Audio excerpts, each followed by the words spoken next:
Shalom Pak Bambang, saya mau izin bertanya, sebelum ada ciptaan Allah dengan siapa? Mohon pencerahannya. Juga berkaitan dengan pertanyaan yang pertama tentang kitab Kejadian pasal 1 ayat 26, 27. Nah, tapi kalau saya begini ya saudara-saudara. Orang Yahudi itu sudah memperdebatkan ini sejak era gereja purba. Saudara bisa membaca tulisannya perdebatan antara Justinus Martir, Justinus Shahid. Itu seorang apologet gereja yang dia itu berasal dari Nikopolis, sekarang Nablus. Hanya berjarak 30 km dari Bethlehem. Dia itu seorang filosof ya, yang kemudian menjadi Kristen dan banyak sekali karya-karyanya termasuk dialog dengan Tripo. Nah, Kejadian pasal 1 ayat 26 itu sudah didiskusikan tuntas antara Justin Martir dengan Tripo. Nah, tapi sekarang ini kan era era internet begini kan orang tidak hanya mengacu dari sumber bapak-bapak gereja atau sumber Kristiani, tapi bisa berselancar lihat pendapatnya Rabi A atau Rabi B, ya boleh-boleh aja, sah-sah saja. Nah, kalau menurut tafsiran Yahudi abad pertengahan, yang disebut kita di situ adalah sidang ilahi. Jadi Tuhan itu ngajak rembukan dengan para malaikat kira-kira. Ayolah kita jadikan manusia menurut gambar dan rupa kita gitu. Tapi sesungguhnya itu abad kedua itu sudah diperdebatkan oleh Justin Martin. Dia katakan gini, hai Tripo, kalau kamu katakan itu adalah malaikat, bisakah malaikat terlibat dalam penciptaan kreasio ex nihilo? Dari tidak ada menjadi ada. Kan malaikat itu diawali oleh waktu kan. Dulunya tidak ada, diciptakan menjadi ada. Lah Allah menciptakan langit dan bumi itu juga kreasio ex nihilo. Dari tidak ada menjadi ada. Kalau Tuhan ngajak-ngajak malaikat dengan kata kita tadi untuk menciptakan, terus caranya membantu Tuhan bagaimana?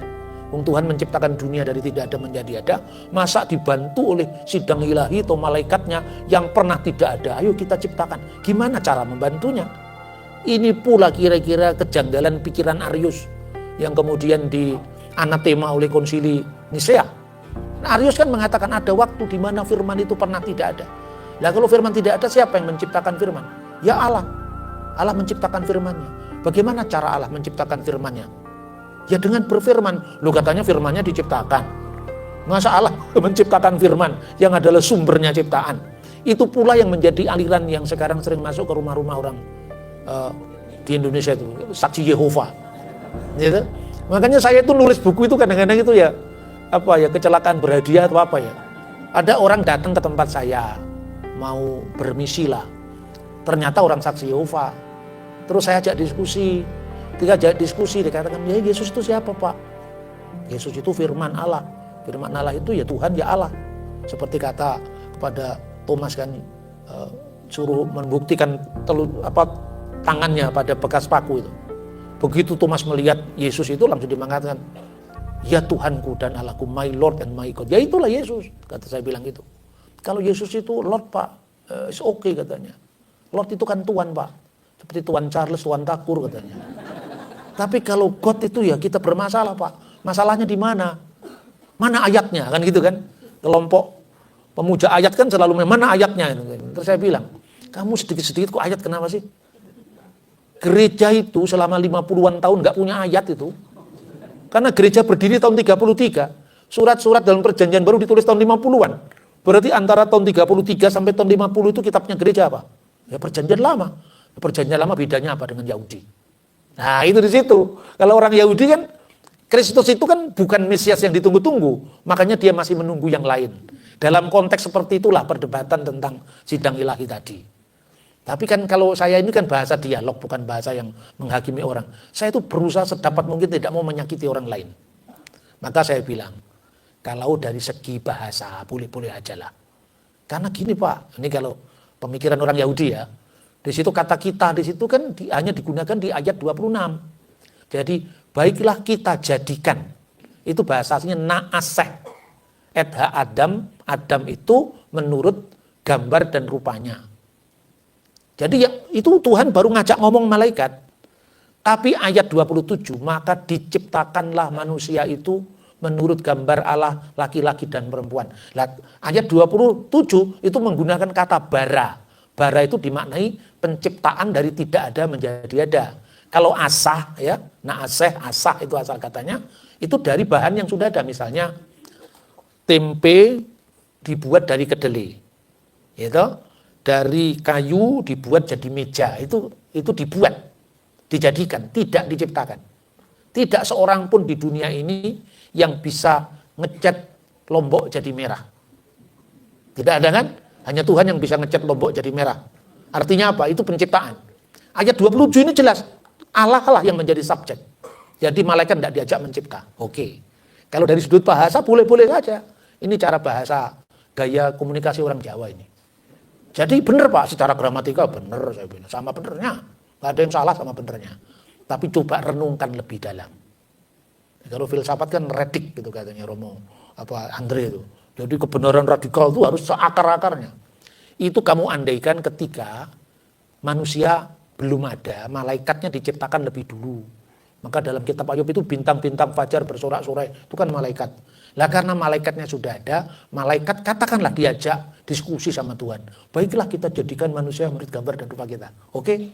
Nah sekarang kita tarik mundur lagi. Sebelum malaikat diciptakan, sebelum bumi langit diciptakan, terus Tuhan bicara dengan siapa? Waduh ini sulit Pak. Nah itu makanya. Tritunggal itu mengungkap yang sulit-sulit ini. Yang kamu tidak pernah mikir. Maka misteri Tritunggal itu bisa dipahami orang-orang yang cerdas dan berpikiran holistik. Tidak hanya ngomong tentang aspek bahasa. Nggak cukup aspek bahasa. Harus aspek filosofinya seperti apa. Bicara tentang Tuhan itu kan bicara soal ruang dan waktu. Jadi apa Pak?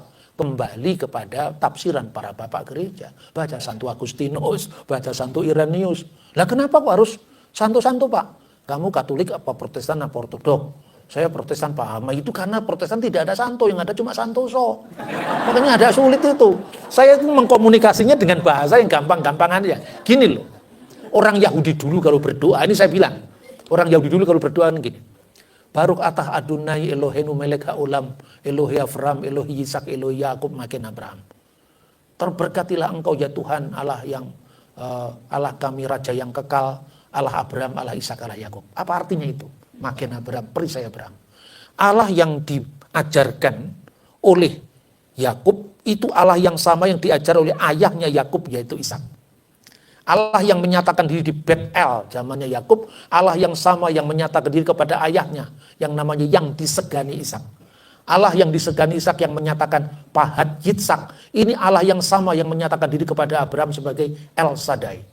Jadi ada kesinambungan ajaran. Nah, jadi saya menerima dari bapak saya dari kakek saya itu orang Yahudi. Lah kamu orang apa? Orang Batak Pak. Kamu apa? Hutagalung. Hutagalung tidak pernah ada hubungan dengan Abraham, Ishak dan Yakub. Nah dari mana kamu dapat itu cerita tentang iman itu? Ya dari pendahulu saya Pak. Lah pendahulumu berarti bukan sekedar hubungan darah, tapi hubungan iman. Itulah yang disebut bapak-bapak gereja. Maka hormatilah pada leluhurmu. Jangan dikit-dikit ayatnya di mana? Lah urutan Matius, Markus, Lukas, Yohanes juga itu urutannya Irenaeus itu. Kenapa nggak ditempatkan dulu Markus dulu seperti hasil kajian modern? Ya toh? Sampai di gereja-gereja, semua gereja, Matius, Markus, Lukas, Yohanes, urutannya aja kita ambil dari bapak gereja. Maka kita menolak bapak gereja. Dan konteks ini saya mau komunikasikan. Ketika kita orang Kristiani memahami iman, ya warisan iman pendahulu kita. Dari Rasul Yohanes misalnya punya murid namanya Yohanes punya murid namanya Polikarpus punya murid namanya Irenaeus punya murid namanya Hippolytus. Dan itu dokumennya terpelihara dengan kita. Katakanlah kamu sekarang tidak suka dengan gaya-gaya pemikiran saya. Ngomong sejarah aja loh. Kalau kamu tahu Diponegoro, lebih suka makan rawon atau gudeg.